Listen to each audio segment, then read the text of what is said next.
Okay, Assalamualaikum. Good day. Welcome back to another episode of Lecture with Sir Shazwan. Alright, so we're making this a series. So for this one, we'll be focusing more on informative speeches because the first one that you will do is about this. So before we will be talking about the types of informative speeches, the features of the speech itself, and what you can do to improve the topic that you already have given to me. So without further ado, let's go. Right. So for this one, the learning outcomes will be this. At the end of the unit, you will be able to comprehend different types of informative speeches. There are several types of them. Understand the guidelines of informative speeches. There are certain guidelines that you have to follow to make it like you are doing an informative speech. Only those two. This is a very simple unit. Only those two. Okay? Now, introduction. So we have informational speeches. So informational speeches are speeches that use definitions and descriptions to explain the topics to the audience without trying to convince them. You are not convincing. You are informing. You are giving description, definition of something to explain the topic, your topic. For example, the topic that you gave me, like benefits of sport. So you are define it. You define sport. What is sport? What is sport? You should know and describe it. What kind of activities that explain your topic to the audience. So the aim of an informational speech is for you to inform your audience. You want to tell them. You want to let them know something. Okay? Get that so far? It's going to be a very simple video this. Because informational speech is quite direct in what he wants you to do. So, you define, it's very important in your informational speech for you to define that particular topic you are trying to, what involves in the topic. So then you describe it. Describe what features it have, maybe the benefits. Like you will say the benefit. So I will describe it because if you do this, what will happen to you? So you describe. Then you in the aims of informing the others. Okay. Now we move to the different types of informative speeches. Okay. First off, we have not yet. Aha, tricked you. A descriptive speech. This is the first one lah. Okay, first one, descriptive speech. A descriptive speech assists a speaker in painting a mental picture of a person, a place, a thing, or an event. You are describing something to people who are listening to you. For example, okay, close your eyes and listen what do I say. Maybe you are imagining a cute person in front of the camera, in front of a microphone, wearing spectacles, talking to you. Describe. So I'm describing to you who is that person. Okay? So, or maybe you are describing, it is a sport that a lot of people are playing, where 20 players are running around chasing a ball. So, I'm describing something. It is a descriptive speech. That is a simple example. Please try to give more elaborate examples. Okay, show your level. Right, then we have demonstrative speech. Describes the procedures for performing an action. For example, you are performing like a cook. You are showing how to cook something. So it is informative. At the same time, you are demonstrating something. For example, how to cook. Take a knife, cut. Like something like that. Okay, demonstrative. And then we have explanatory. You just explain a given topic. Explanatory speech. Okay, you just explain. It means that you are elaborating on what you are talking about. Alright. Then we have a definition speech. You describe a theory or a concept of a topic. For example, maybe you want to talk about the theory of, for example, like one of you gave the the concept of Myers-Briggs indicator. So that one is a very good one. So you define it, describe the concept. So that can be a good informative speech because people will listen to you will give you, you are giving new information to them, for them to listen to you. Okay, next one. This is like example of a topic. The topics for descriptive speech, you can talk about my idol. For example, you describe who is your idol. He's fat, he's thin, he's tall, he's short. He wears spectacles, he doesn't wear spectacles. He has blonde hair, blue eye. Example, you describe. And the history of Langkawi Island. You describe the story behind Masuri, for example. So Langkawi is famous for Masuri and the Lang. So that is descriptive speech you're describing. For demonstrating speech, for example, starting a new business. So how you do demonstrate how could people to start a new business? Remember, you're not persuading, but you are informing. So how to start a new business? For example, you show that write an essay, write a letter to the boss, or apply SSM. Up to you.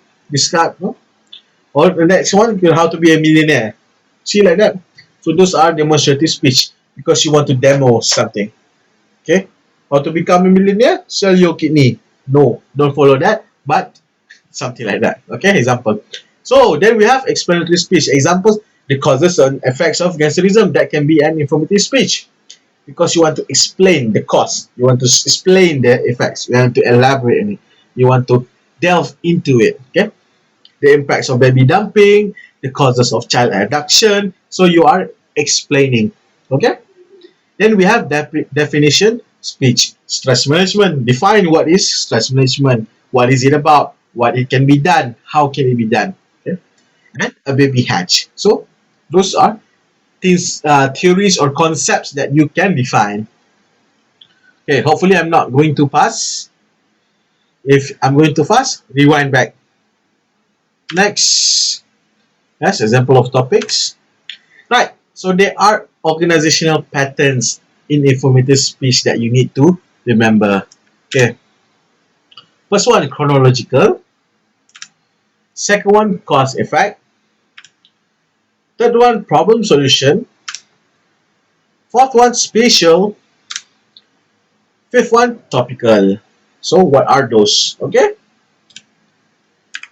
So for chronological, like it says in the name, chronological, you are organizing it in order, in a specific order.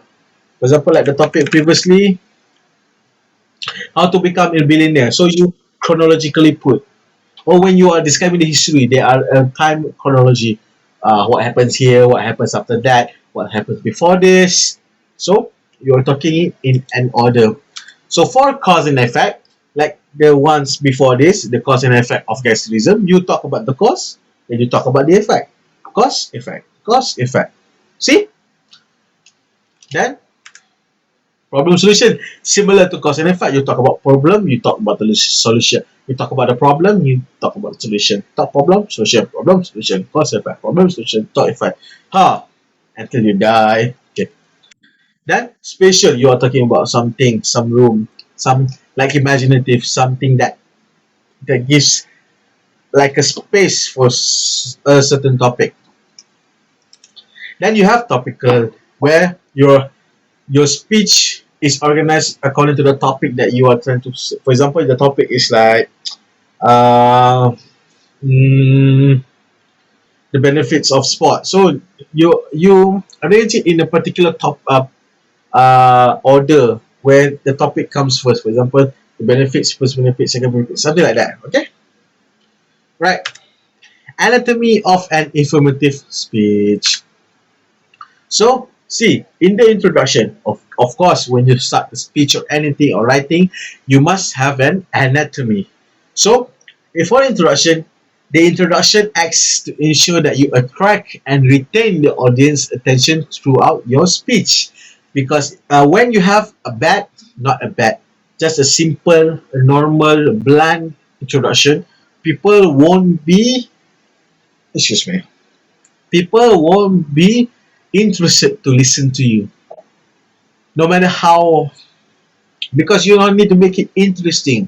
People will be more attracted to listen to you. We have something strong, that something that will able to attract them.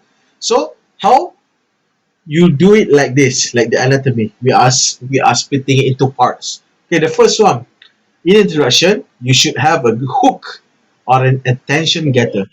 That is what we want for you to have in your speech. So what does it mean by hook or attention getter? It's a device used in speech to attract the audience attention. For example, I'll just use this like analogy. When you want to catch a fish, you use bait. When you have the bait and you move it around, the fish will come to the hook. So you will be hooking it. So you want to use that kind of analogy with your uh, audience as well. So you want to grab their attention. So there are several types of hooks that you can use, such as you can use facts, you can use like a question. Sometimes people are interested in a question. Like for example, have you ever thought about this? Give any some like quotes, like a strong quote to sort of your hook, start your introduction. Okay. Then use statistics to make sure they are attracted to. Okay. Then we talk about the context of the topic. So what does it mean by context? Context is that you reveals the topic. You explain the topic that you want to speak about today or anywhere, anytime. So you mentioned the topic, but remember your hook must be related to your topic. If you give something like a different weird analogy, then suddenly your topic is it's not really related to the hook. You will be messed up. Okay. Then we have three, credibility. You must show that you are the expert on the topic. Means that you know your stuff. Don't like the benefits of. I'll be talking about the benefits of having cats for pets. Maybe cats maybe is okay, maybe good. Don't show that you are an expert in your topic. For example, the benefits of a cat. Having a cat is very good because you have a lot of things you can do with the topic with your cat. Okay, show you that you are an expert. Okay, so that you have done your study. Then the fourth one, a central idea, a statement of your main ideas which is similar to a thesis statement. It also acts as a preview statement. You remember, if you learned before, thesis statement is like the main idea, the main context of your speech. So the central idea is that what is your topic will be revolving around. Okay? So what is meant by the preview statement is that sometimes when you talk about the benefits of something, you are giving like several points already in the introduction. Those are preview statement. So with that, they can understand and they know what they will expect, and they will able to guess what they can be expect what they can expect what they will listen to. Okay, right. Continue. So we have the body. So anatomy of an informative speech is very similar to like writing an essay. Don't worry about it. Information, body, conclusion. Those are the main parts. Okay. The body of the speech consists of the main points and supporting details. Of course, remember you must talk about the main point first, then supporting details. So supporting details is where you support the points that you have. Okay, you can use examples, facts, data, stories as your supporting detail. Why I emphasize on supporting details is because you need to elaborate on your main points clearly, because you are informing others. So when you don't have enough supporting details, it means that you are not prepared or ready for it, and then you are not the expert on it, and then people will think, why should I listen to you? You don't have enough information. So focus a lot on the supporting details. something that will be able to like inform, make sure that people will be able to understand the topic that you are trying to speak about. Okay. Woo, a lot to talk. Okay, then in the end, whenever we have introduction, we must always have a conclusion. So the conclusion is the part where you summarize your main points. When you summarize back what you have talked in the body. So in the conclusion, you can recap all your main ideas. You remind your audience about your key points. You want to talk back about what you have said in the body. So the conclusion ultimately summarizes and ends your speech. So when you don't have a conclusion, it means that you are still going on. People will think, when is this guy going to finish? Okay, so you need to have a strong conclusion. You need to have a conclusion, and a speech is where you have a strong conclusion, something that gives an impact to the listener, something that will make them remember, oh, this is very important for me to remember. Okay, so your conclusion must be strong.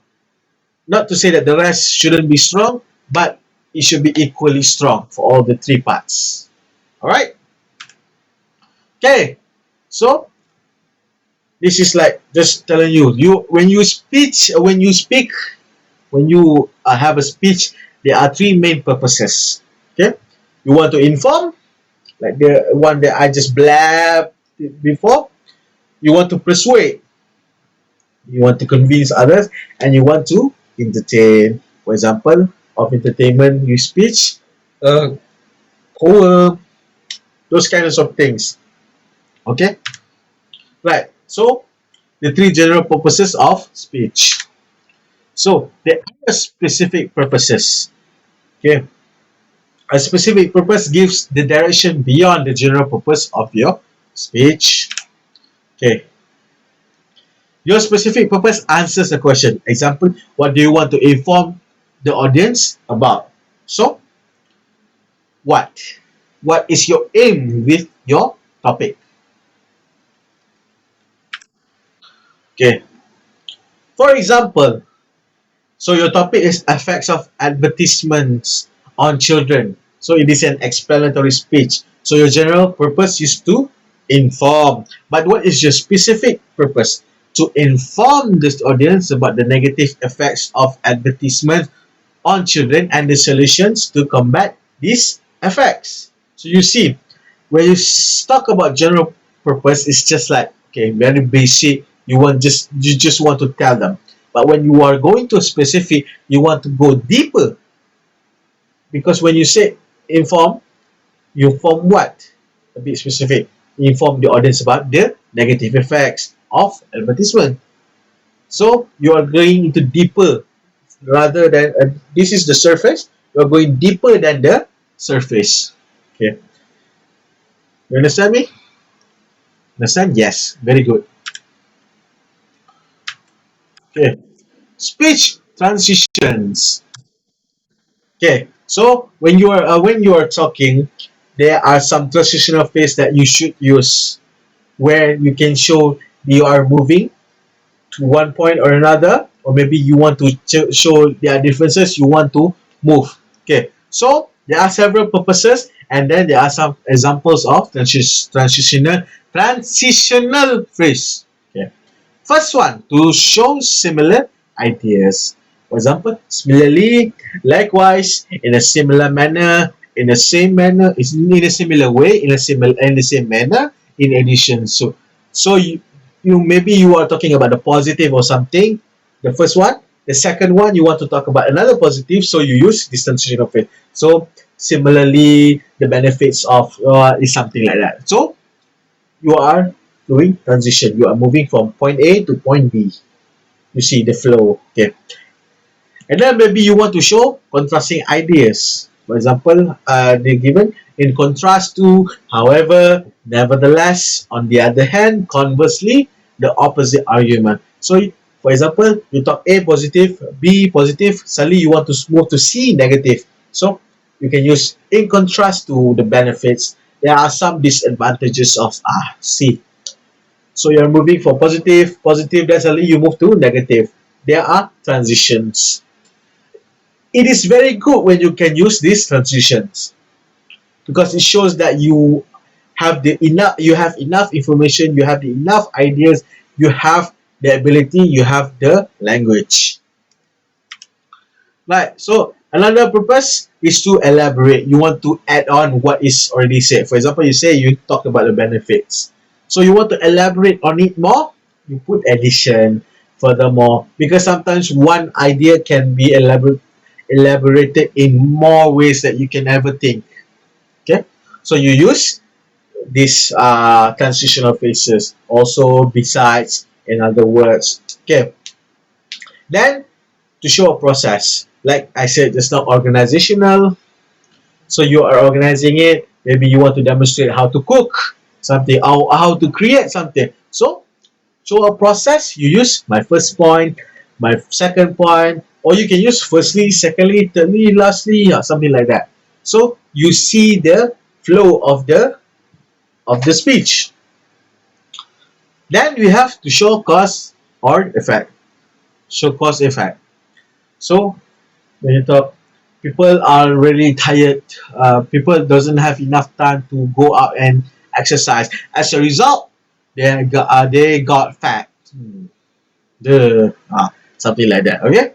So you are trying. So if they didn't do this, this is the effect. If does this is the effect. So as a result, so it is important and consequently. So they show the transition. And we have more.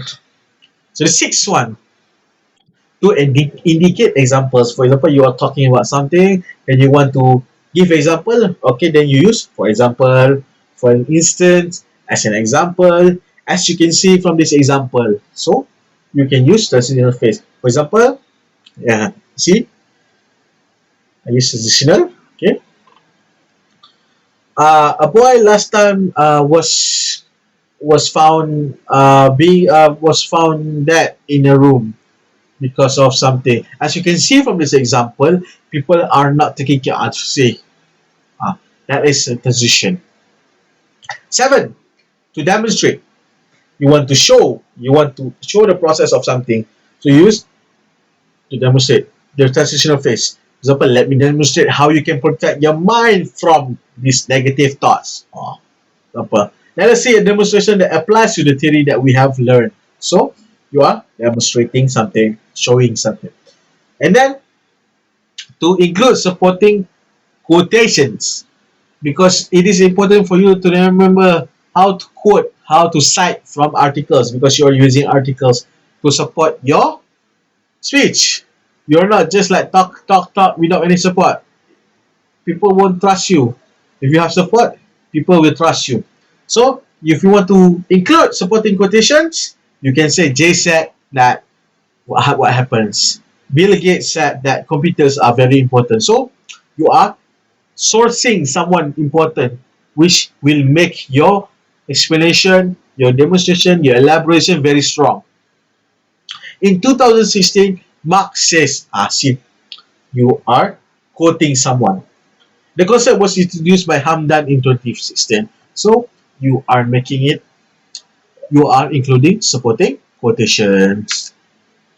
We have more. Woo. Okay. The ninth one, to move from the introduction to the body. Okay. So there's when you use this, like they can see the transition from the introduction to the body.